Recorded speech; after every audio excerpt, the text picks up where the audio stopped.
I'm the Reverend Ned White, the interim senior minister here at the congregation, and I noticed that some of you are already, I must have been sending out these waves to move forward, don't be shy. You feel free to come forward and a little bit closer to the speakers, who are, you'll be able to hear them in any case, but really they're a good-looking group, and if you closer you get, the better they look.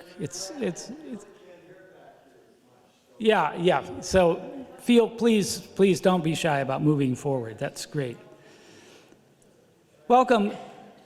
I know you had other things that you might have done tonight, and the fact that you have chosen to be with us is something that we are very grateful for, and I think you will not be disappointed. This is the third of the on-the-record community forums here at the UU congregation at Shelter Rock. We are honored to provide a community platform for tonight's panel of distinguished speakers and thought leaders who stand in a long line of provocative speakers at the Shelter Rock Forum. Tonight, we continue our series of community gatherings in partnership with Blank Slate Media, sponsored by Northwell Health. They're focusing on how local communities are doing here in Nassau County.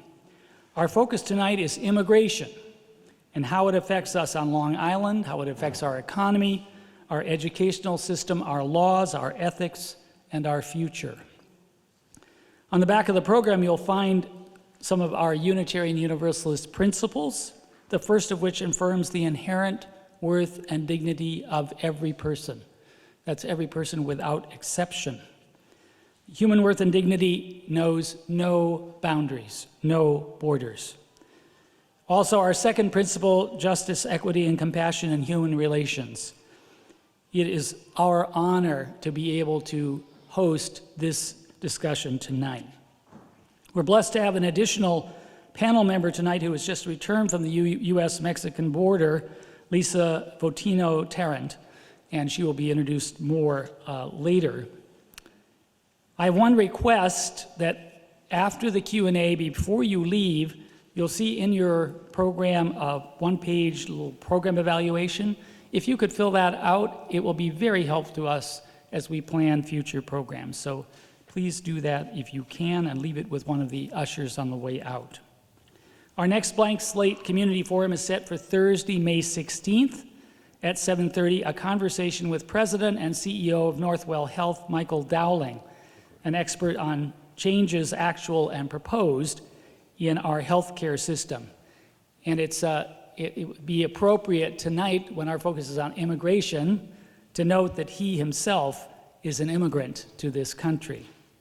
There's more information on that in your program.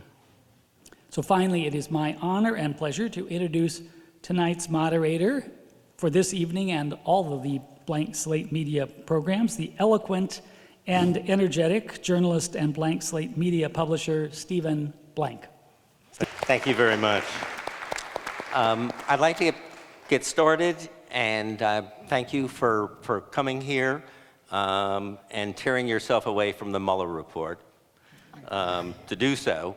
I'd like to introduce, starting from my right, Patrick Young, who is the program director, I'm going to say Central American Refugee Center. Patrick, what would you say? CARECEN. Thank you. He's a special professor of immigration law at Hofstra as well, and co-director of Hofstra's Immigration Law Clinic. Next to me, to my right, is Dr.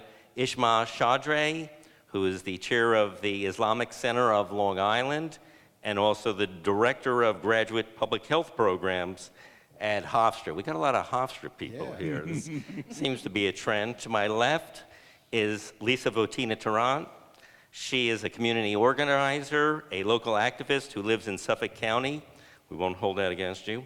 And recently, she has made 2 trips to the southern border to assist migrants. And to her left is Lawrence Levy, the executive dean of the National Center for Suburban Studies at Hofstra University. I can go home if it's too much thing. Hofstra. I can go home. Obviously, this is a huge topic, and the flow of news about immigration, it happens every day that things are taking place. I think that this is a very appropriate topic for us here in Long Island for several reasons. Number one, this area is 10th in the size of population of undocumented immigrants from Central and South America, according to Congressmen Tom Suozzi and Peter King. We've also been a focus of a lot of attention from President Trump, who twice has come here to present the problems that we've had with MS-13, the gang, as being indicative of immigration overall. And he recently weighed in as well on ICE. But before we get into some of the politics, I'll start with a story that appeared in Newsday that quoted Lawrence Levy today when we're talking about the fact that the population in Nassau County and in Suffolk County decreased over the last year, and it increased in Nassau County because of of immigrants, and it would have decreased because of that. So this goes to maybe a central problem or central question about immigration, which is, let's start with Long Island. Is this a problem or is this a benefit of having immigration to this area? To deny the benefit of immigration to this or almost any other region is akin to denying climate change. It is so overwhelmingly positive for whatever negatives there may be, and we can cherry pick the negatives. There are different gang activity, maybe not more, but different gang activity. There are the challenges in some of the communities that are hosting a lot of the new immigrants, particularly Latinos, of helping them adjust to different cultures and learning new languages. But every study out there, all the anecdotal experience that most people bring back to us is that immigration is not just a social benefit, it's not just the right moral thing to do, but it's the smart thing economically. If you, as you said, if we did not have a surge of new immigrants, and now this is across the board, Asian, Latino, people coming directly from Africa, not even African Americans, they're becoming African Americans. If we did not have that, we would be losing population at a significant rate. We would be losing, particularly in a full employment economy where businesses are having a hard time filling jobs, we would be on the road slowly to becoming an economic backwater. So immigration is, for all the challenges it may present, it is an overwhelming positive, economically, demographically, socially, you name it. Well, let me throw out, and I'll let Isma, I won't call you Dr. Chaudhry, but you've earned the title. You have, and this is began, and this obviously didn't begin with Trump. There's been people against immigration in this country historically. We've seen it. It's been an issue that's debated, but starting with President Trump, and you have an entire network where immigration is portrayed as being keeping wages low, putting pressure on our schools, and bringing crime. We had the Muslim ban, the proposed Muslim ban. That was the campaign issue. And you have somebody like Lou Dobbs who will talk about the border as being little more than a welcome wagon service to cater for sex trafficking and deadly drug running and illegal smuggling on our southern border, while tens of thousands of Americans are dying. That's the more dramatic part, but what about the negative impact in terms of taking jobs away, crying. pressure on schools, expenses? So, I don't know, okay, it is working. So, I'm going to start with crime because that is another interesting way where the administration or the anti-immigrant rhetoric is promoting and trying to convince people on believing that there is a symbiotic relationship between immigration, immigrants, and crime, which is not true. We have to understand that these are, crime is an entirely isolated entity, and you cannot connect it to an immigrant population or immigration by itself. So that's the first thing that I would address. The other thing is, with an anti-immigrant rhetoric, what is happening, especially on Long Island, is that there is a social insecurity that we are creating. And what that social insecurity does is that we are looking at our schools and we are saying, oh my God, this is going to be, we do not have enough resources, but we have an increase in the immigrant population, which again is a myth. When we speak to the superintendents and when we speak to people, it's a very different story that we hear. And we need to do a little more research. With Pat is going to provide us with some of the research on schools a little later. But that's another point that I would say, that there is, immigration is very boldly connected to all the negatives of the society. The Muslim ban and the effect of the Muslim ban was felt across Long Island. Long Island has, a decade back, the Asian population of Long Island in the last decade has grown by 40%, the Asian population. And that's a significant increase. With that, people come from Southeast Asia, from East Asia, so it's not just South Asians, Southeast Asians, and not just Muslims.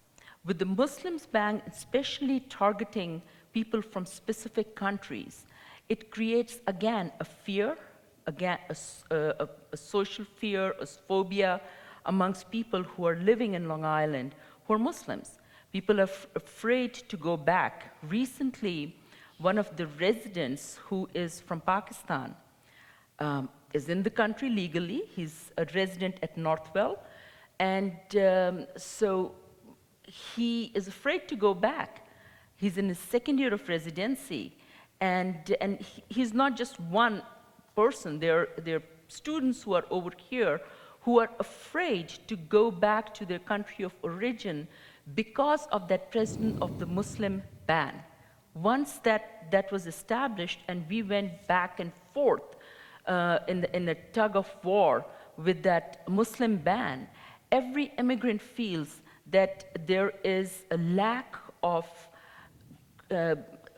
information and lack of ground realities when policies are created at a federal level. Muslim ban prevented people from going home and visiting their families because they were afraid they wouldn't be allowed to come back in the country. Same thing with students. They were afraid to go back to their countries and come. And then picking up a few Muslim nations, nobody would dare pick up, and I can go on record, Saudi Arabia. I mean, it would be very interesting if I would hear that there's a Muslim ban and you can't have people from Saudi Arabia. And there were 15 Saudis on the planes that crashed into the World Trade Center. Exactly. So picking up some of the countries where people are living over here for decades, and they're citizens, they need that respect of citizenship, and to create this kind of insecurity that they can't go back to their countries.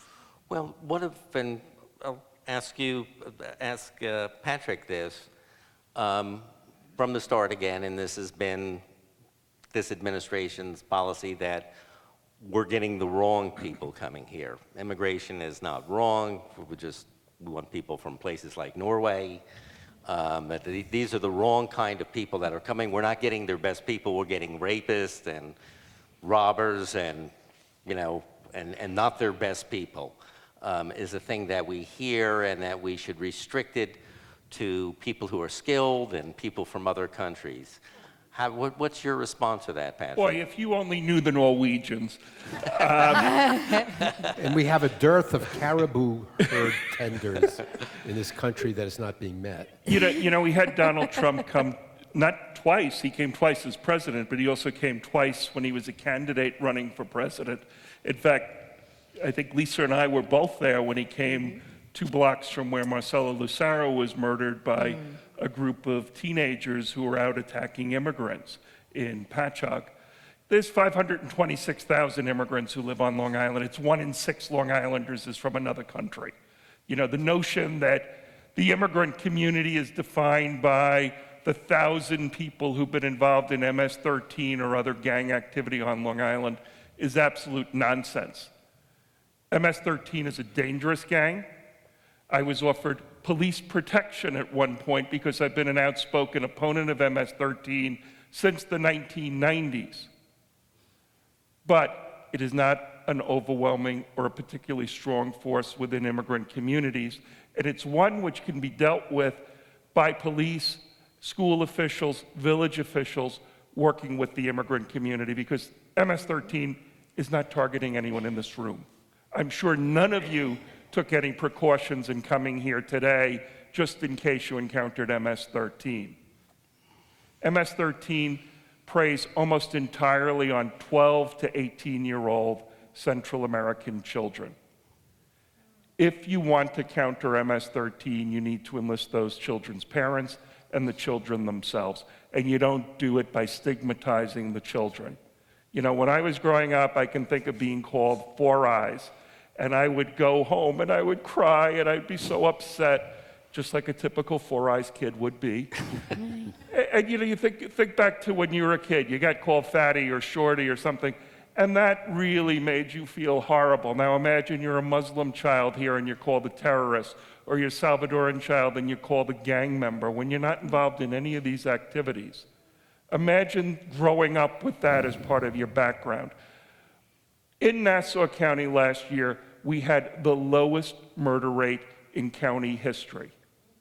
Okay? Suffolk County had one of the lowest murder rates in its entire history, and yet Fox News says terror on Long Island, as though we're all hiding from machete-wielding MS members. We're not. We're not. As Long Island has become more immigrant, 526,000 in Nassau and Suffolk combined, we've had the crime rate go down. We've had the murder rate go down. Almost all the murders committed within the Latino community are committed by MS-13 or other gangs. By and large, the immigrant community is a community that wants to live in peace, that wants to live in harmony with its neighbors.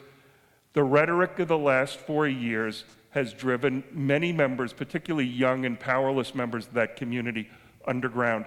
And I think it's important for us to reverse that now.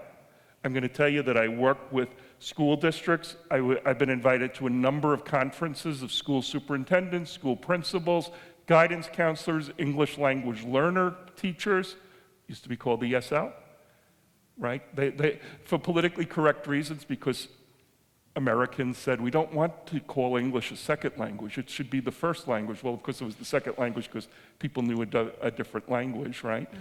But these are ELL learners right now. And we work with them to be able to reach out to the children who are going to their schools. Because, it's in everybody's interest for every child to go to school. It's in everybody's interest for the children who go to school to succeed in the school. And it's in everybody's interest for those children, if they're able to go on to higher education. And you can only do that by having children out in the open, children not stigmatized, children who, when they speak up at a school assembly, and I hate to say this has happened, do not get called illegals. When that happens, it carries a desperate price for those children. Ask any elderly African American who grew up on Long Island what it was like growing up here as a child and being called the horrible things that children used to call black kids in the 50s and 60s on Long Island. Take that experience and transplant it to 2018, 2019, and imagine what children who are Muslim, children who are Central American are called by some of their classmates in their school. We had reports, I think you've heard some of these reports as well, when Donald Trump was elected, children were told by their peers, now your family will be deported. Imagine going home, would you cry? I would cry if I was that child. We don't want children being separated based on race, based on economic status, certainly not based on immigration status. Can I interject here? Sure. And Patrick's absolutely right. Unfortunately, in trying to deal with the needs of these children, we confront segregation. And what that means is that we are educating and dealing with the social and other acculturating issues of these kids in the poorest and poorest performing school districts. The new immigrants are disproportionately located in a handful of districts that are least able, through resource and experience, to meet their needs. And if we keep doing this, getting back to that economic argument of not just being a nice thing to embrace new immigrants, but an economic imperative, if we continue to educate more and more of our newcomers with the greatest needs in the poorest and poorest performing schools, we're going to turn Long Island into an economic backwater, because one of the few things we have to offer businesses is a great workforce, a well-trained workforce. And if an increasing number of our new workers are not prepared, why would businesses come here with taxes as high as they are, and every other thing that gets in the way of commerce? So, it's not just about doing the right thing. It drives me. I have a moral compass, but it's doing the smart thing so that my kids and their kids, have a home that's able to maintain their quality of life. Larry, what about the argument is made that you're bringing in people and they're going to do jobs that could be done by other Americans, or they're going to drive. You're increasing the supply of workers. Right. You're increasing the supply of workers in the marketplace. Is that not going to drive down the expenses? And isn't that going to also put a strain in school districts where you have more students coming in? Well, the strain on school district is self-imposed.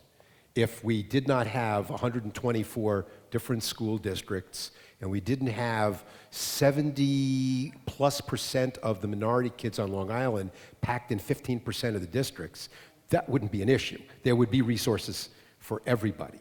A child near my office is walking distance to Garden City High School and has to be bused to Hempstead High School. I know, it's absurd, but we don't really have public schools. We have community-based, economically segregated schools.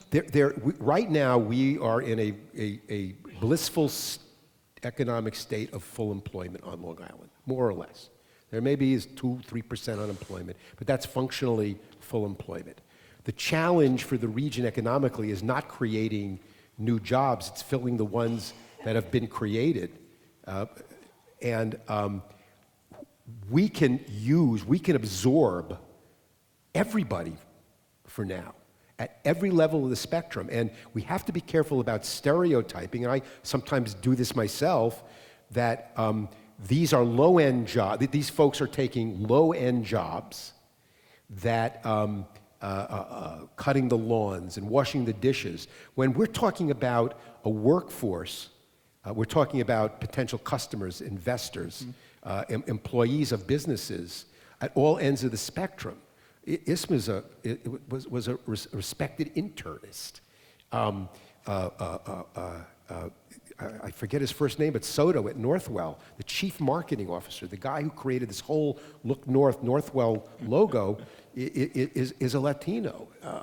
The chief of heart surgery in the entire system, Ramon Soto, I think his name is Dr. Hernandez.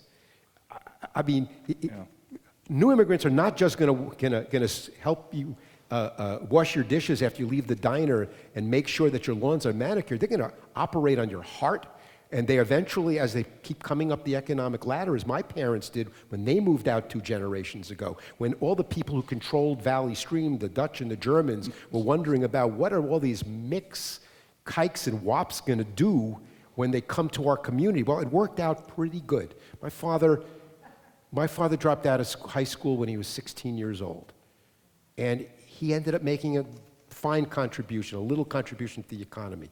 And there are thousands of new immigrants who are just waiting, if they get the opportunity and the training, and to run up that economic ladder, and it will work out just fine. So the premise of creating a competition for, first of all, taking jobs that Americans don't want may be true, but these immigrants are filling research labs at Northwell, at Feinstein, at Cold Spring Harbor.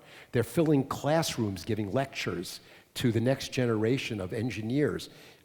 These are people making a major, major contribution, and without them, we're toast. I fully believe that. We are toast without these new people coming in.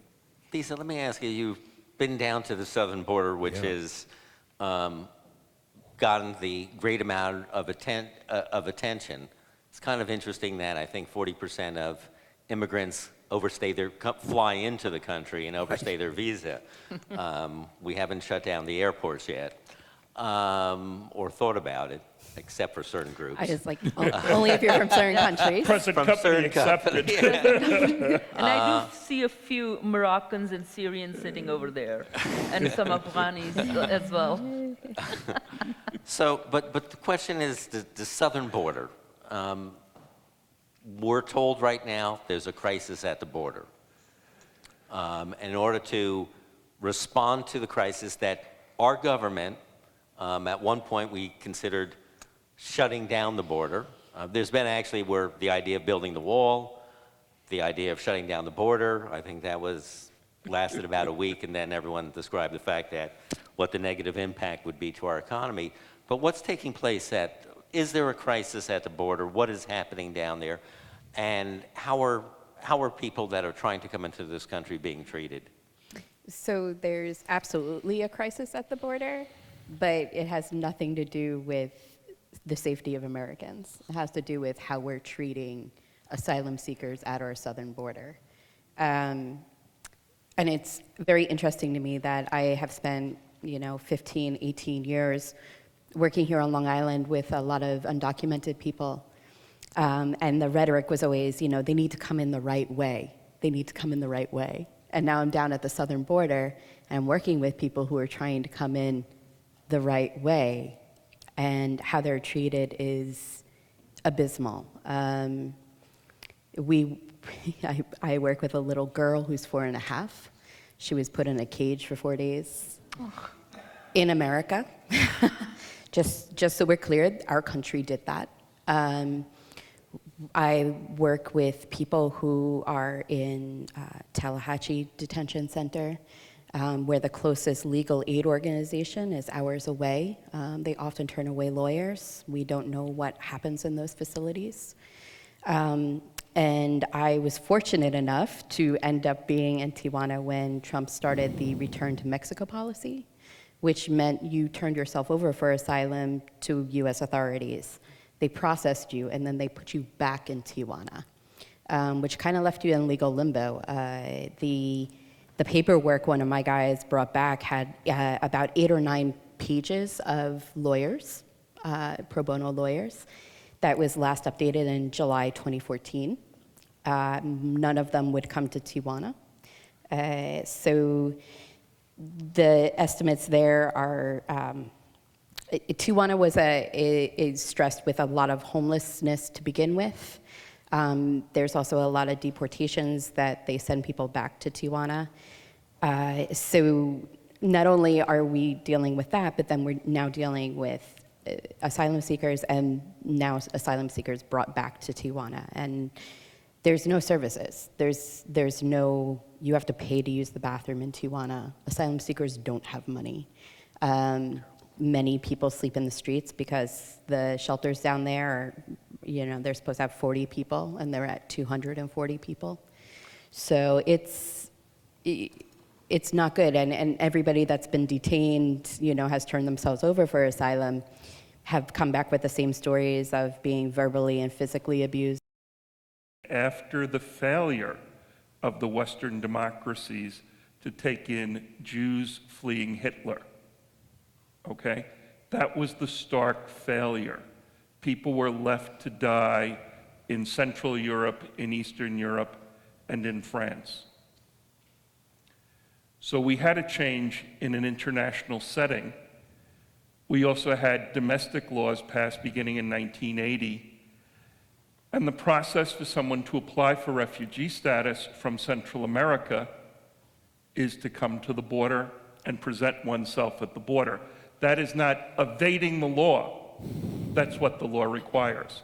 You may think, well, I remember when the Soviet Union existed, people would go to the US Embassy and they would apply there. You cannot do that if you're from El Salvador, Guatemala, or Honduras. President Obama did put in a program, a pilot program, to allow that to occur in those 3 countries for the children if they had a relative who was legally in the United States. In his first month in office, Donald Trump abolished that program. So the only way these children could now apply was to come to the border directly and present themselves. If we say we need law and order at the border, you can't just have the order part. You also have to have the law part. And the law says that these people have a right to be interrogated by a Department of Homeland Security officer who's trained in asylum law and who will then make a determination as to whether that person, they don't just say, I want to apply for asylum, which is what Donald Trump says repeatedly.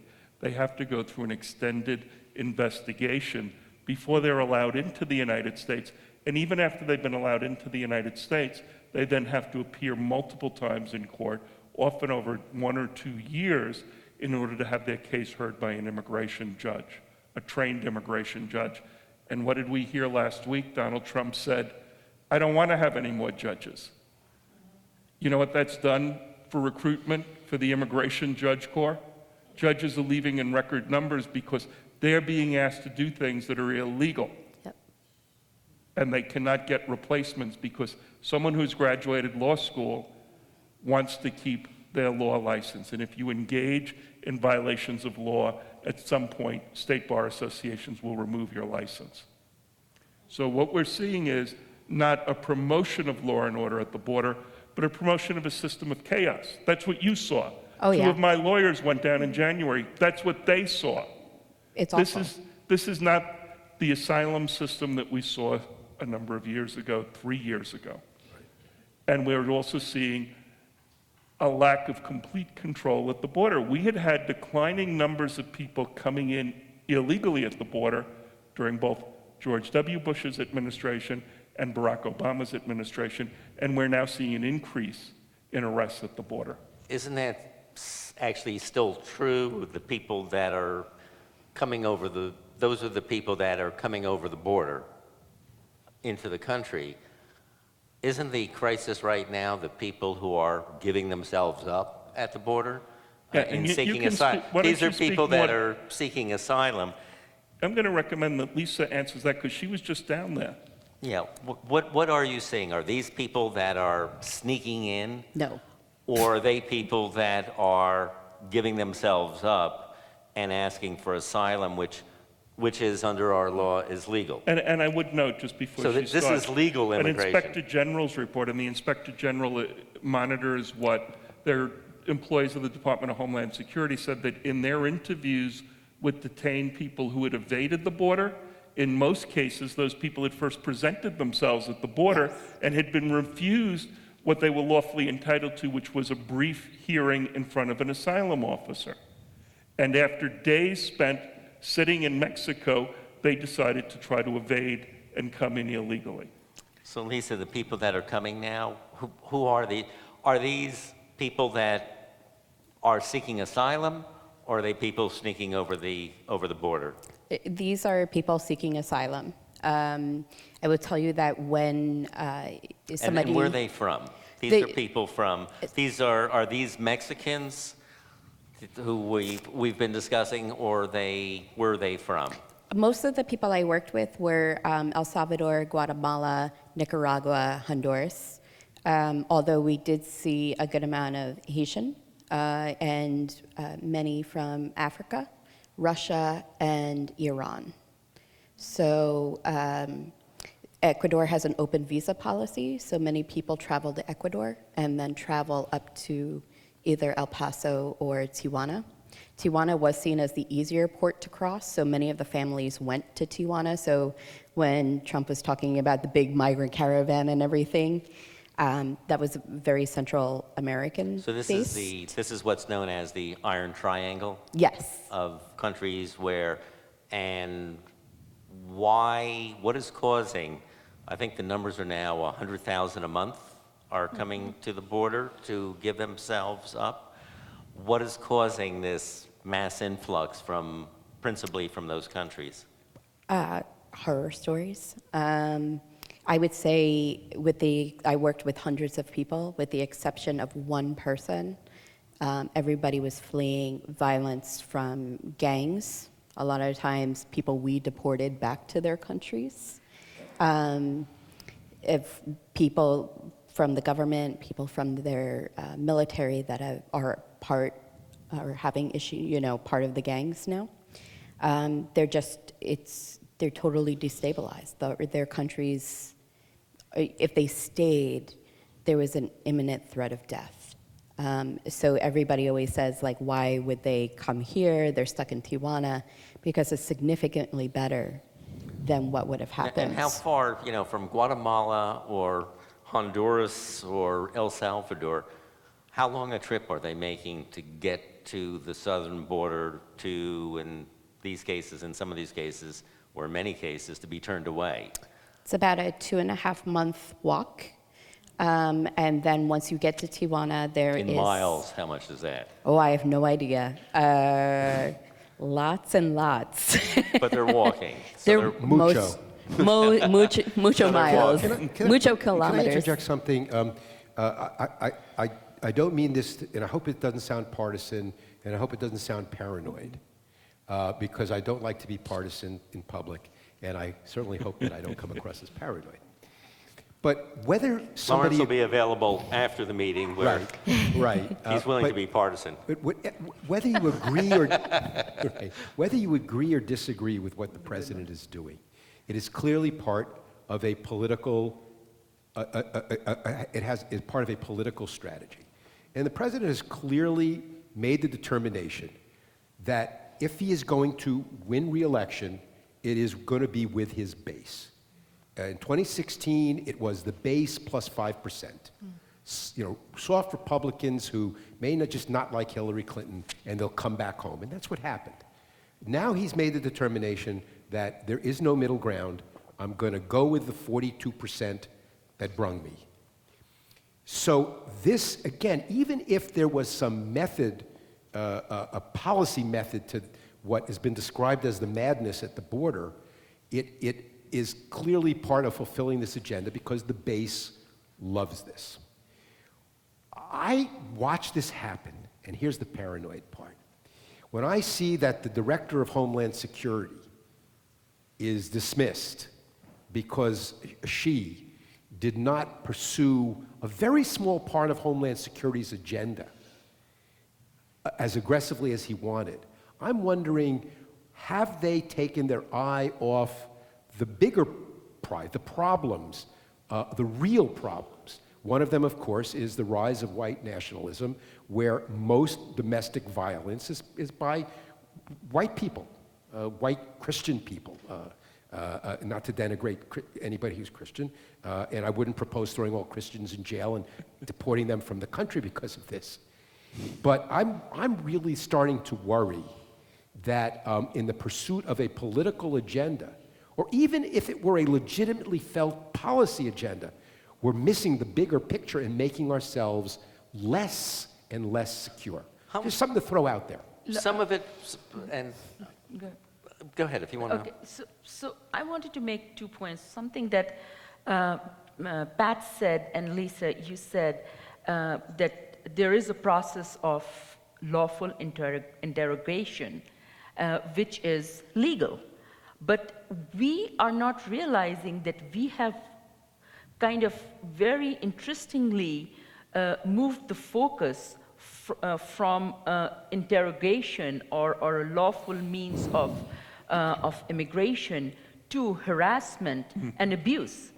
And interestingly, our lens has changed, and we do not see that distinction of the migration trajectory of a pre-migration challenges, which Lisa, you had pointed out that they're fearful, and they're not coming from a country or from a place where they have no prosecution for religious reasons, for gender identity, for whatever reasons there are. And then during immigration at the borders, the kind of harassment that most of we see that the next generations, we will be basically dealing with PTSD. And that's again something that we have to look into, not just as a humanity, but that's going to be a major issue. And you know, I'll just add, because I think that's an important thing to remember. You know, my fiance is a member of First Unitarian in Brooklyn, and they took in a family that had been separated at the border, and they were reunited, and they came up to Brooklyn to live. And the first day, my fiance said, "Oh, let's take your son in, we're going to go and get him washed up." And the mother got so upset. And when she had stopped crying, Michelle, who speaks Spanish, said to her, what was so upsetting? She said, "When we were taken by the Border Patrol, a nice woman came in and said, 'I'm going to take your son to the shower,' and I didn't see him again for 52 days. So this affects, obviously, a 6-year-old Samir, who was named after an Arabian prince that she had read about in a book once, and also the 25-year-old mother who had had the experience of having her child taken from her, particularly under false pretenses, not even being able to say goodbye to him before he left. And we know that her story in some ways was good, because after 2 months, they were reunited. We know that many of these mothers, they never took the names down of the children that they were taken away from them. And they spent 3, 4, 5 months trying to match those children and those parents up again. I know you saw that when you were down at the border. Yeah, so can I just say one quick thing about that? So we kind of learned from that experience slightly. So on the ground, probably one of my worst experiences was that I always carry a Sharpie marker with me. And one of my jobs when people's numbers were called, because when you get to Tijuana, there's about a 2-month wait before you can turn yourself over, because there's a list and you're assigned a number, and the list is that long. So not only you're traveling for 2.5 months, but then you're waiting in Tijuana for 2 months.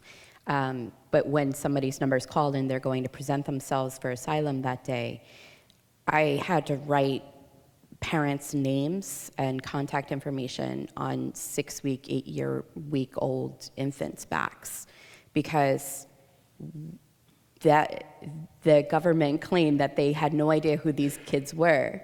So the only way for us to do anything about that was to literally write in Sharpie on a child's back. That's our country. So. How much of this, you know, much has been made in terms of talking about people who support these policies, and we've talked about economics. You touched on something else. You mentioned white supremacists. How much of this is there's a racial, how much of this is racism? How much is this economic threat? How much of this is cultural dislocation? There is, and some people have made the argument that white Christian men have been in a position of at the top of the ladder, and that's being taken away. So what is it? What is the driving force here? Are we talking about changes socially, where now this country is getting darker? It's changing culturally, the demographic makeup. Is it the economic dislocation? What explains this now? Because I was always curious about the rise of Trump. You know, you go back to Germany in the 1920s and 30s, they had a really bad economic situation. Their country was doing very poorly, and I know that this country, it's not certainly even in terms of the economics, but we have nothing like what Germany has in terms of this rise of this type of dislike for other groups and blame for our problems with other groups. I think it's all of the above, and the word I always hated most when I was a journalist, when the response I get back was, it depends. You mentioned white Christian men. I mean, the reality is that large swaths of the business community have supported the near equivalent of so-called open borders for many years, because they're looking for both cheap and abundant labor. If you run a Cold Spring Harbor lab, you're not necessarily looking for cheap labor, but you're looking for abundant labor. So, I don't think that all white Christian men and conservatives are against immigration. It's one of the few real fault lines within the world of Republican conservative politics, is that people in the business community tend to be supportive of a more inclusive, more tolerant immigration policy, even if you could make the case it's an exploitive policy. But folks who are feeling, as you described, threatened economically, who live in isolated surroundings, I don't want to stereotype rural areas, but they're in bubbles and they hear only really one thing and do not really live with and see the potential benefits of new immigrants, then you find it has to do with economics and possibly to do with racial discomfort. It's all of the above. The good news, though, is, and we do a lot of national polling, and we've noticed that over the last, I guess we've been doing it for 9 years, the support for, and it always depends on how you ask the question, but the support for what you'd consider more inclusive and accepting immigration policies has been rising in the suburbs. And the reason that's significant is that the suburbs are the swing political vote. And they determine who wins the White House. They determine who controls Congress.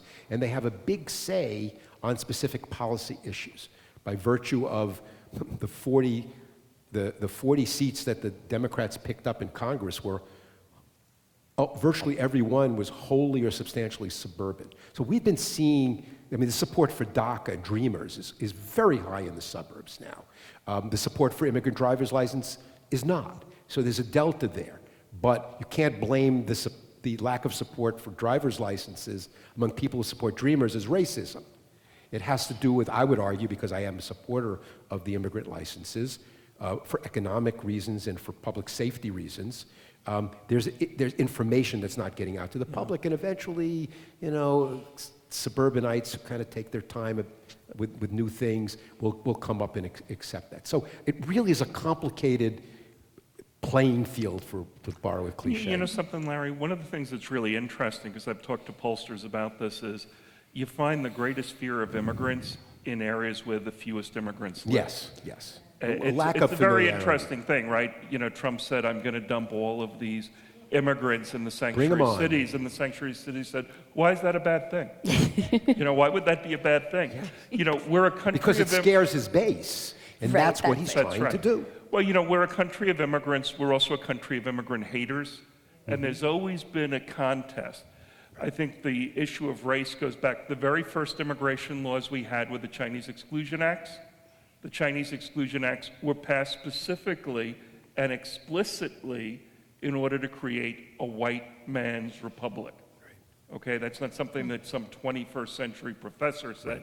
That's what was said at the time. The know-nothings. The know-nothings. You fear of course, it's like the Catholics, oh my God, the Germans, right? once, of course, the Irish and the Germans become incorporated into the society, they say, keep out the Jews and the Italians. Once the Jews and Italians become incorporated, and it goes on and on. But, we have two strands within America.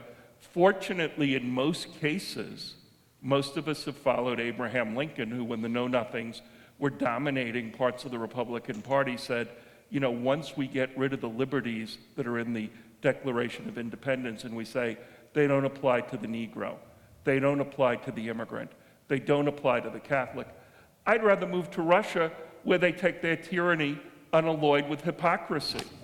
Most Americans have followed the Lincolnian tradition, but we know right now that 35% of Americans don't, and they form the base of the most powerful man in the world.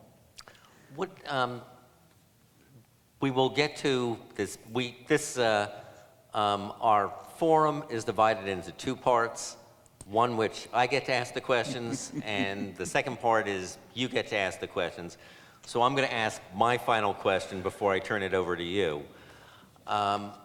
Just on the panel, there's been discussion for years and years about reform, about responding. We had the Gang of Eight, which actually was approved by the Senate and would have been approved by the House, but John Boehner wouldn't present it because there weren't enough Republicans. We've had now our local congressmen have taken a prominent position. Tom Suozzi and Peter King came up with what was a grand compromise. It included about $4 billion for a 700-mile barrier wall structure, whatever, plus another $4 billion for some other stuff. What do you think? I know that many have tried, but what ought we be doing in terms of our policy to come to resolve this? I think short term, nothing's going to happen in Washington, right? Right. None of us are under any illusions about that. Right. I think we have to look at our states and localities, and I think most important thing right now is driver's licenses for immigrants, which Larry brought up, because frankly, why is that so important? Well, it's important for public safety reasons. Right now, if you're an immigrant, you want to drive, you can't even get a learner's permit to learn how to drive. So if you drive, you're going to learn illegally. You're not going to be able to take driver's ed. You're not going to be able to get insurance. You're going to be using somebody else's car, et cetera, et cetera. And if there's an accident, you're afraid not simply that you'll get a ticket, but that you'll get arrested and turned over to ICE. When California put in driver's licenses for the undocumented, the number of hit and runs went down by 7%, okay? Driver's licenses for undocumented, shocking, revolutionary thing. Up until 2005, New York had always done it. We had never checked immigration status in order for somebody to become a driver. We made sure they knew how to drive, they had insurance, they didn't have a bad record. And not to harp on the economic and education aspect of Right. it, but if we are, and we are, relying on the new immigrants to add energy, fuel to our economy, you can't rely on public transportation to get to work in a suburban area. It just doesn't work. So you're denying the ability of these people to contribute to your economy. And in education, I just had a conversation with the head of the Long Island Latino Teachers Association. She says the denial of immigrant driver's license has a profound impact in two ways on the education of these kids. One is most of the teenagers have jobs. They go to school, but then they work till 10, 11 o'clock at night because they need the money and to live here and to send back home. And the other is their parents have a much harder time getting them to school on time, and then so you stunt their potential to become more productive, beyond the moral and human rights, which to me is a given, but there's the economic imperative as well, and creating self-fulfilling prophecies that these aren't productive people. Really, tie their hands behind their back, or keep their hands off the driver's wheel. It's the same impact. Besides driver's licenses, we just saw this week New York State's Office of Court Administration barred ICE from coming into the courts. You know, ICE wasn't just going to the criminal courts to arrest people who had been convicted of serious crimes. They went to the human trafficking court and arrested victims of human trafficking. They went to the family court and arrested people who had been abused by their spouses. What the court said in taking this action was, ICE, for the first time in its history, was cutting undocumented and other immigrant New Yorkers off from the important benefits of the court system. And let's remember why we have a court system. If you don't have courts that people can access, then they have to take matters into their own hands. And that should never be the lesson that any law enforcement agency gives to any community. And in this situation, for the first time, right, you can look at Bush, you can look at Reagan, you can look at Obama, you did not see immigration enforcement in the courts. So it's extremely important. How did this get through? Not legislatively. Lawyers and judges going to the superior courts, speaking to people at the appellate division and at the Court of Appeals, and making sure that this happened. This can be done in every aspect of our communities, going to school boards saying, do not have school resource officers work with ICE. Do not have that. We know of that happening up in Huntington. Set up situations so that teachers are not acting as informants to ICE. It's extremely important that immigrants be able to access whatever they need to access in the communities and whatever they're legally entitled to. I'm also going to say, you know, we're talking a lot about the undocumented. 526,000 immigrants on Long Island, 80,000 of them are undocumented. Okay? Vast majority are here legally. Roughly a third are United States citizens. Last year, my organization helped 1,400 people become U.S. citizens. Really important in every community that you say to politicians, don't just go to the neighborhoods you've gone to every year when you've been running for election. Go into the immigrant communities too. If you're not going to the immigrant communities, you're creating a caste of U.S. citizens who were never asked for their vote, who were never approached by the political system. You want people to be included in the system. You don't want anyone to feel excluded. Okay, with that, I'm going to turn the questioning over to the attendees here today. So you can form a line or step to the microphone right over here. And why don't you give us your name and where you're from and who you'd like to answer the question. Yeah, my name is Susan Goderer. I'm the director of the Nassau County New York Civil Liberties Union. First of all, part of the conversation should always be, and I just want to remind everybody, the foreign policy of the United States in the 1980s is also what helped to create the situation in Central America, and I think that that gets lost a lot of time in the conversation. I wanted to thank you for talking about the driver's licenses. And just to let everybody know, it's called the Green Light Campaign. And we have been working with senators on Long Island to try to get them on board with this.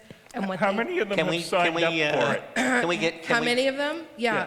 only Taylor Rayner and Durso have co-sponsored the bill. So can we want to keep it to questions, otherwise. Yeah, so I just wanted to say that I think we have an audience here that would be happy to make their. I was going to ask Pat to talk about the Okay. license plate, so that's great. And that's why I was stepping up to see if there was anything else that anybody else can add about why these are so important, and also to ask the audience to please see me afterwards. The senators are saying that they will not vote for this unless they hear from their constituents. So please, thank you. So there are two aspects to it.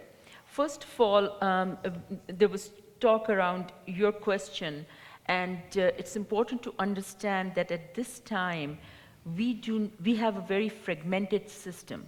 We do not have policies in place, but we are committed to spending our revenue into building structures without putting policies in place. So, and everybody has a play in that policy. So there's no policy but a fragmented system around it. As for advocacy, advocacy is extremely important around these kind of common sense initiatives. And I think we're not doing enough. I think we have to really, this is a good year, get hold of our legislators, get hold of our elected officials, and make them understand, have social forums, and have community forums, and ask them that this is something which we are not going to put up with. And it's important that, if you're native born, that doesn't mean you can't speak up for immigrants. When you're at a forum, I was at a forum with Tom Swazi, and almost everybody at the forum was native born, and I would say half of the questions were, what are you going to do to stop what Trump's doing to immigrants? Yep. And I think it's important that, if you're in Kaplan's district or Kaminsky's district or whoever's district you're in, that they hear that this is an important concern for you. Absolutely. Okay. Assalamu alaikum. Walaikum assalam. Good evening and shalom. Honorable panelists, respected audiences, I'm Dr. Afzal Keshir. I came here in 1973 as an immigrant and served this beautiful country all these years. Flowers and thorns, they occur side by side. That we all know. Now, our MC, he mentioned that gangs are a big, big problem in this country. That is 100% right. But in the past, there was no conception of gang at all. All the people who came in this country, they were highly educated professionals, and they did their best. I'm from Pakistan, and I want to make sure that we understand, and I am proud to be a Muslim. Okay. And I am trustee in ICLI, a beautiful organization. Okay, all can know. you, can you My ask your, My question is, can we have some other Right. people, we want to get to all the questioners here, Yes, so yes. the preambles might And slow us down a little I appreciate bit. that. My question is that we have lost all our tradition of this beautiful country in this current management. Is there any chance to bring our country back to the original status, which it used to be in 1973 until 1999? After that, it has been declining, but this present administration has really ruined Okay, the whole so thing. your question is? My question is that is there any chance to bring this country to its previous traditions? Okay. Yes. It's called right. regime change, and it's called working for candidates, and not just going to the polls and pushing a lever and yelling at the television. And this goes for if you happen to be a conservative and you like the way it's going, is that you have to engage, you have to get your neighbors involved, your friends involved. You got to bring 20 people to the polls, and that's how it's always been. And once you have a new president, new administration, policies will change. Some people are not going to like it, and some people are going to be very happy with it. I take you'll be happy with it. So you have an obligation, and not you writ large, to get engaged, because much of what's been done in terms of laws and policies can be undone. There may be a genie that has been pulled out of the bottle about hate and the license for people to talk openly in ways that you just never did or heard before. But the policies can change, and they can change very quickly. Okay. My name is Nancy Jacobson. I'm a recent,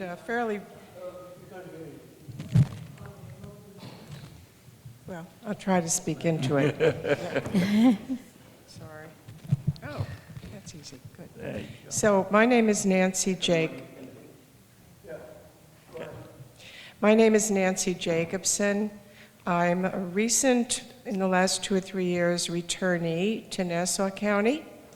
And I've heard well, first I wanted to know, what is the fairly average number of immigrants that are being resettled here in Nassau County on a yearly basis? What is the number of new families or individuals? Talking about the unaccompanied minors. Yeah, I think when you're saying resettled, you mean refugee resettlement? Refugees that are... I mean, right now, it's none. It's small. I mean, it traditionally is small. If you're talking about people emigrating to Long Island, because there's sort of a myth that the federal government sends people to Long Island. They do not. The reason why you have unaccompanied children here is because their families are here, so they're reuniting with their families. You know, if you think about most of our own immigrant stories, you go back, you say, how'd your family get here? Well, my great-grandfather's brother came here, and then he asked my great-grandfather to come here. He came over, then he went back to Italy, he got married, and he brought his wife back. I mean, that's the typical way, and that's not people being sent to Long Island. It's basically the normal pattern that we've seen for 250 years of people settling. Refugee resettlement, which is the only area where somebody is actually sent to a region, has basically ended. There used to be a very vibrant refugee resettlement here, primarily from Eastern Europe, Africa, and the Middle East, and almost all resettled through Hebrew Immigrant Aid Society and Catholic Charities. Right. Catholic Charities actually has shut down their refugee resettlement program in January, and it was the only functioning program on Long Island at the time it shut down, so there is no refugee resettlement essentially going on here. The But only point we do have a that, very substantial Latino population here. Yeah, I but know. they don't come in through refugee No, resettlement. but they have been emigrating to the United States for some time. I know Right. we have a significant group in Port Washington.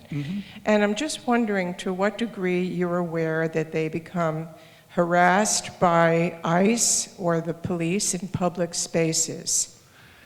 I mean, on Long Island, we have seen ICE activity primarily in two areas. One is The jail. through alerts by the police and by the sheriff's departments, which essentially are ending. The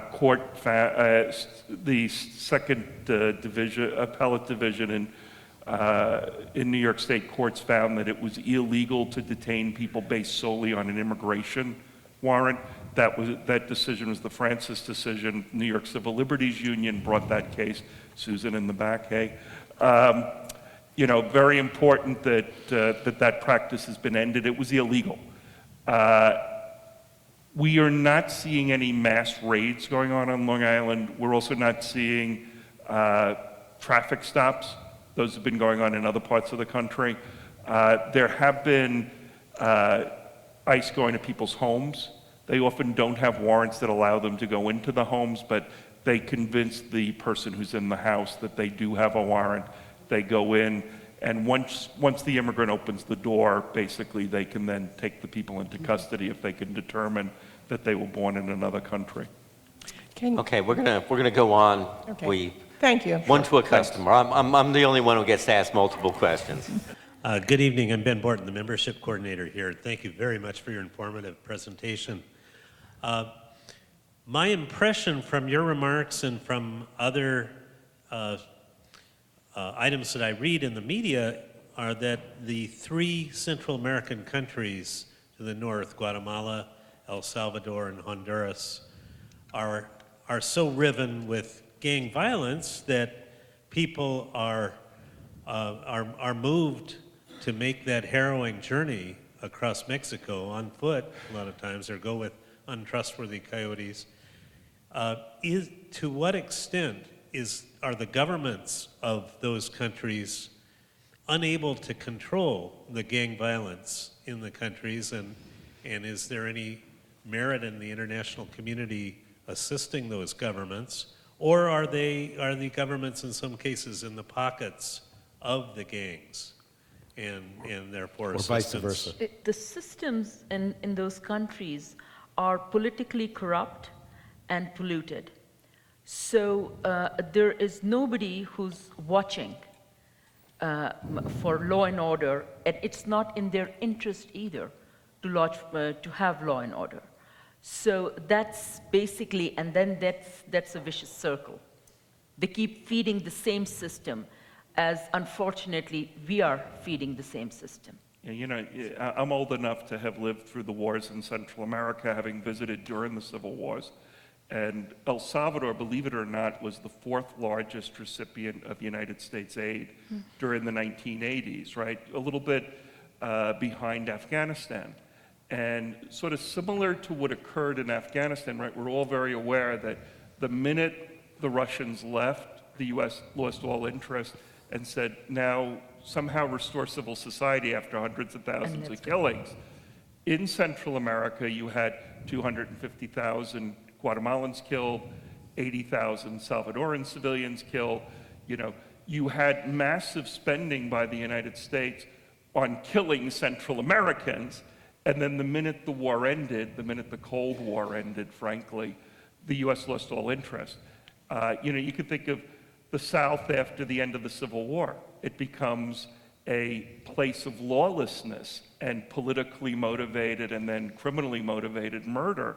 You had the same situation develop in the northern countries of Central America. You know, it's particularly sad that there has been a tiny amount of money. We used to give billions of dollars to kill Central Americans. Now we give 10, 15, 20 million dollars to try to restore civil society. And the small programs, and they were tiny, that President Obama put in to try to restore security, which included protection for police so that they weren't in the pockets of the gangs, protection for judges so that they actually adjudicated cases, that's being pulled by the Trump administration in retaliation for these countries not being able to control the gangs. El Salvador has 40,000 gang members, and that's in a country of about 6 million people. Those 40,000 gang members have driven out of the country 500,000 civilians. 40,000, that's not a lot of people to cope with. It's not an insoluble problem, but it's a problem the U.S. has to decide that it wants to solve. Can I just add one note to that? I think there's this myth that the people coming here are rapists and murderers and all of this stuff, right? I wonder where they got that. I know. idea. Who knows? That's just crazy talk. The people I worked with, once I got to know them, I asked them what they did in their countries, and I expected, I worked, I vended in the city, or I made something. I can't tell you how many veterinarians and doctors and teachers and lawyers were there in front of me waiting in rags, not having any food, because they didn't want to. These aren't bad people that are coming here. These are people that gangs and government and military couldn't corrupt in those countries. And they're seeking safety someplace where they can use their talents.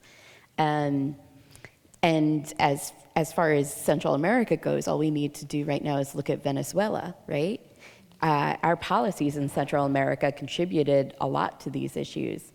Right now, we're choosing one president over another president, and they're both self-proclaimed presidents. Neither of these guys were elected. So I think we tend to do things in a very strange way in the area versus what Pat was saying, where we could be doing more proactive things to help that and stem, make those countries safer. Okay. I don't want to make a statement, but just a little bit of background. There was a very recent article in the New Yorker about the role of Fox News in inflaming a lot. Your name and where you're from? Oh, I'm sorry. I'm Nancy Solomon. I live in Roslyn Heights, and I'm a folklorist. And in the New Yorker article about Fox News, they talked about how a lot of fringe media has become mainstream in terms of inflaming anti-immigrant rhetoric, and also just distorting the role of what we know as the facts of immigrant importance in this country, both philosophically as well as economically and socially. And I wanted to hear from as many of you that can talk about what we can do so that the media coverage, it changes this story that it's the immigrants who are causing terrorism when we know that it's not, or that immigrants are bringing down the economy. I mean, all of these myths that are out there because of places like Fox News and Breitbart News and all the other French media. I spent 30 years, 7 months, and 14 days at Newsday.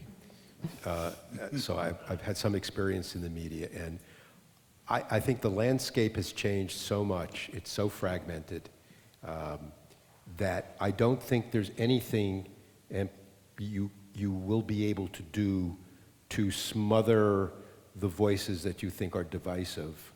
And I don't know that you want to do that because it's a slippery slope, but all you can do is to support the media that you think not just agrees with you, which is real easy, but which you think at least is trying to create fair and, like Fox used to say, fair and balanced. I read the Wall Street Journal. I don't agree with the editorial page, but I think its news coverage is professional. I read the New York Times. I read Newsday. You should encourage professional journalism. You also should encourage news literacy. Stony Brook, I'm a Hofstra guy, but Stony Brook has a marvelous news literacy program that until recently all incoming freshmen had to take. And it teaches kids, people, young adults, how to distinguish fact from fiction, propaganda from news, professionalism from propaganda again. And we need to start doing this in elementary school. But in terms of saying, no, Fox can't be, a boycotting, the internet and the ability to digitize and reach micro audiences is going to continue, and people are going to try to exploit that. And what you need to do is to push back and support positively in supporting the media that you think is going about its job right, even when they get it wrong. Robert Zimmerman, one of the great progressive voices in the national media, I say that absolutely sincerely. I'm wonderful Very kind of to you. have you here. So just following up on your point, Larry, the island now is a great source of pride to all of us because you represent that kind of professional journalism we all hope for and talk about. And That's our website. it's great. And I paid him to your say newspaper chain. But I'd like to ask the panel a question about the changing political climate, the changing political temperament as it pertains to the immigration issue here on Long Island. And I bring it up in this context. As of course your chain, Steve, Island Now reported and Newsday reported, and Peter King and Tom Suozzi presented what they called their grand compromise, which was to essentially give Donald Trump his wall and provide a pathway for citizenship for Dreamers and TPS. Of course, they built the wall by raising the fee on Dreamers and TPS to $2,000 from $450. Now, the reason I bring this up is because obviously the proposal was dismissed as, I would call it, a cruel hoax. It really was a cruel publicity stunt because right now the fee is out of reach. Dreamers can't pay $450. They're not going to be able to pay $2,000. And I was impressed by how many people in our Long Island community dismissed it with disdain as a gimmick. And to me, that says that people are being more discerning and more thoughtful about the issue of immigration and the Trump rhetoric, which was so dominant in the presidential, failed in the midterms, and I'm hoping it reflects a change of sentiment here on Long Island. We're seeing a change of sentiment, a wiser, more American, and frankly, more human response to the issue of immigration. Just want to get your reactions, both politically and in terms of the community, what you're observing. Well, politically, we can go before 2018. We can look at Jack Martin's using That's exactly pictures right. of MS-13, guys with MS-13 tattooed on their face. I'm like, don't let him move in next door. Okay, anybody who saw that, people who, there was a play for fear, and we saw that Martin's actually did 5 points worse than he had done in the polling after he released that anti-immigrant message. When I go to speak to groups of folks who might be on the Democratic or the more progressive side, I used to go in and talk to them, and they would know nothing about immigration. Now the first thing they want to talk about when I'm there are specific immigration policies, because what a lot of folks who are in the resistance, who are resisting Donald Trump, will tell me is, Trump has this vast white nationalist program, and the leading edge of that program is restrictions not just on undocumented immigrants, but cutting legal immigration in half, making it much more difficult for permanent residents to become U.S. citizens. I think things have changed in the prioritization that people put on immigration. It's not just the Trump supporters who have reprioritized immigration. It's also the Trump opponents that have. And I think that means as the political process plays out next year, depending on how the elections go, immigration will not be a back burner issue going into 2021. I think it's going to be a priority issue. Coming from answering your question from a community perspective, I started working on immigration issue with Hagedorn Foundation. And they did tremendous work and amazing dedication to this cause. And that is about 20 years back when this started off. And I remember I was in a forum and somebody from Long Island said, well, if they have to come over here, why don't they learn English before coming here? So, and that actually happened, and I'm glad that people in this room do see my frustration when I'm saying that. And then now what I see is exactly what you had said, that because the communities have refused to get only one kind of coded feed from news media, and they're trying to educate themselves, they're advocating and organizations like Creason and other advocacy organizations, they are active, they are getting support of the communities. So I do see a change in the narrative over here, which is very hopeful. I mentioned earlier that polling is, particularly in suburban swing areas that we always talk about, is improving if you are in what is, generalized as a pro-immigrant position. Except driver's licenses is polling badly, but I think that's just an informational thing, and it'll take a couple of years to bring those numbers back up. I have to take a call at 9. Okay. It'll only take me 5 minutes. I can run back. Okay, that's fine. All right? Yeah, we're going to be. Because I know there's still 6 or 7 more We're going to be people that wrapping talk. up soon. We have, Lisa wanted just one comment, so. Yeah, I just wanted to say one comment that one of I agree with everybody here, but I think also that Trump supporters felt very empowered by his victory. I know for myself, starting election night and for 47 continuous days afterwards, I received a call about a hate crime, a possible hate crime or an incident of hate or verbal assaults or physical assaults 47 days straight, and that included, Hanukkah, Christmas Eve, Christmas Day. So I, as much as I love the communities being educated, I also am a little remiss sometimes because people, I feel, are more emboldened to act on those feelings of hate that they kind of kept at the kitchen table. Now they're kind of out in the open and they're acting on that. So I think we also have to, white nationalist conversation really does come into play in a lot of these things.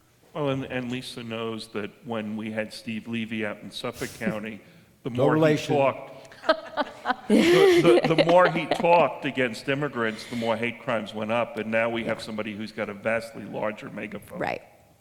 My name is Claire DeRoche. I'm the social justice coordinator for this congregation.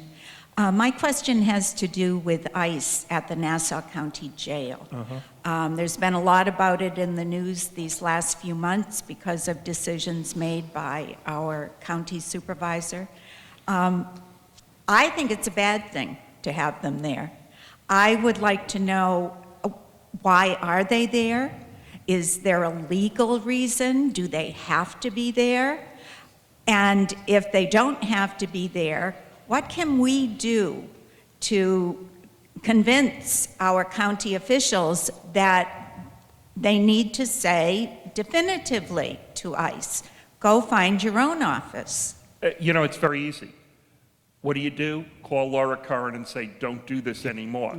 Now, we'll make it real simple, okay? Laura Curran had agreed to get ICE out of the county jail, and after she got pushback from the PBA, which hated her anyway, she then caved and said, we're going to move them to the hospital. I talked to the head of the board of directors of the hospital, and I George said to Tunis. him, I said, why don't you just send an email around to other hospital directors and ask them, would you move ICE to your hospital grounds? And he said, I think I see your point, Pat. And they were then out of there, back into the jail. They're actually not functioning at the jail right now. Okay, they're not functioning at the jail right now. We're very concerned with other cooperation that may be going on because we don't feel that the police should in any way be engaged in immigration enforcement. If you look at what the Second Department said, the police are there only to enforce New York State law. They are not there to enforce federal immigration law, which is largely civil law and not criminal law. So what do you need to do? There is one decision maker, it's Laura Curran.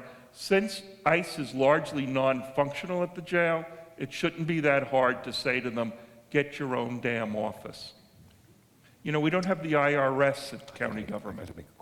First of all, next 5 years is on us. The changes can be very easily dictated by us. We have to actually stand up. And Larry had said earlier, and Steve, you had said as well, we have to start writing our own narrative, what you want. There are elections, you choose the right people, you make sure that the advocacy is there and the community support is there. And that's the only thing which is going to change in 5 years. Otherwise, next 50 years, we are not going to, unfortunately, have any change. I'll just add a couple of things. We could go in 2 different directions next year. I can tell you that we may see the current policies being consolidated over the next 5 years. And if it's consolidated, you're not going to see fewer immigrants. You're going to see larger numbers of undocumented immigrants on Long Island. Donald Trump never told you he wanted to increase the number of undocumented, but he actually ended both the DACA program and the TPS program. They're only being held in place right now by district court orders. If those end, instead of having 70 to 80,000 undocumented on Long Island, you'll have 110 to 120,000 undocumented on Long Island. So we could see it go in one of 2 directions. If we go in the other direction, I think what we have to do is we have to fight for inclusion. We have to fight for the incorporation of people into our communities. We have to make sure that we don't have neo-know-nothingism where Muslims are not allowed. No Muslims need apply. No Latinos need apply. We want to have an immigration policy that doesn't reflect the cultural biases of a white man's country. Hello, my name is Beth Ann Balalas, and I'm from the Long Island Children's Museum. We have a pre-K program for children and families that have recently immigrated to the United States, both for the Yay! both for the pre-K goer and for the parents. And we just recently started bringing in immigration lawyers, and I wanted to see if you all thought there was anything more we could do. I would love your input. The parents don't always tell us what they want, so I would love to see what you all think they would benefit the most from. I think it's a 2-way street. So you want immigrants to come to the museum, but you know what? You probably have a lot of native-born kids who go to the museum. And what are the experiences that they can get there where they're going to experience immigrant cultures? We saw, of all the museums at Stony Brook, right? The Carriage Museum, they actually did an extended exhibit about 7 or 8 years ago on immigrants on Long Island. They get a primarily white, upper middle class clientele, and yet you could go through and you could actually experience the Ku Klux Klan on Long Island. You could experience Salvadoran culture in the 1990s. So I think that's something else that you want to do, is not just bring the immigrants in, but also bring the native-born into the immigrant experience. That is something that we definitely want to continue to do. I meant resources specifically for parents of the children who have recently immigrated. Sorry, I rephrased the question. Sure. I'm Judy Epstein. I write for the paper. And this is a great forum. I'm learning a lot, which is why I'm going to ask you a technical question. I read somewhere the administration keeps talking about how many illegal immigrants, how many illegal asylum seekers, et cetera, et cetera. I remember reading something, and correct me if I'm wrong and tell me what the real situation is. Back when Jeff Sessions was Attorney General, they changed a rule, making everyone illegal with the stroke of a pen. Or am I? And so that was what started all the trouble, because it's just. So they used to break out asylum seekers and those who were or at the border undocumented that jumped the fence or whatever they did. They now put those numbers together, so they seem very scary. Where broken down individually, those numbers, even though they seem very large on their own, now when they talk about 100,000 people, that's a combination of both. And I kind of get that question a lot. Is there such a thing anymore in their eyes as a legal asylum seeker? Or is everyone ipso facto illegal? They've collapsed them into one category. Yeah. Okay. I mean, I think one of the things that is really interesting, that if you go on Long Island Wins, and I sort of passed out a flyer for it, and you type in search Duke University or Duke, John Kelly, who was the director of Homeland Security and then became White House Chief of Staff, two completely unsatisfying jobs, I'm sure, said that, you know, it was insane because Jeff Sessions would simply announce policies, Homeland Security would have to implement them, but he didn't tell Homeland Security, whether it was Kristen Nielsen or John Kelly, what the policies were going to be the day before he announced them. So you see simple changes of policy, zero tolerance. What the hell was zero tolerance? You have a limited number of beds. What wound up happening is they threw babies into jail, and they actually were releasing single men who had come in without families because they didn't fit within the zero tolerance, and they were using up valuable space that could be occupied by a 5-year-old. Okay, thank you. Can I just say one anecdotal thing about that, about policy and how poorly implemented it is at the border right now? So under the return to Mexico policy, we had the first court cases back in March, I think 13th or somewhere around there. And because these people were brought back to Tijuana and have no permanent address, there's no way to let them know if there's a change in the court, right? Because, of course, they're homeless in Tijuana. Yeah, Sophie's Choice and Catch-22 are really big themes at the border right now. So Homeland Security had their lawyers in court. 2 of the defendants didn't show up because they hadn't been notified their court dates had been changed. And ICE was there. Homeland Security was saying, they didn't show up for court. We want them deported. And the judge, who's a very conservative judge, looked at them and said, how am I supposed to deport someone that's not in our country? And that's literally how haphazard our laws are at the border right now, and immigration in general in the United States, but particularly at these, tweet policies that are happening. I have a thought, I'm going to tweet it, and therefore it's policy, with no care for the ramifications or legality or our values as a country. So I just wanted to share that little. The courts have stepped in. When we look at the maintenance of temporary protective status, it's the first time I've ever seen this in my life on immigration court cases. The courts don't simply cite the executive order that ended temporary protective status. They actually go through the catalog of racist insults that the president has hurled at people from the shithole countries. Mm-hmm.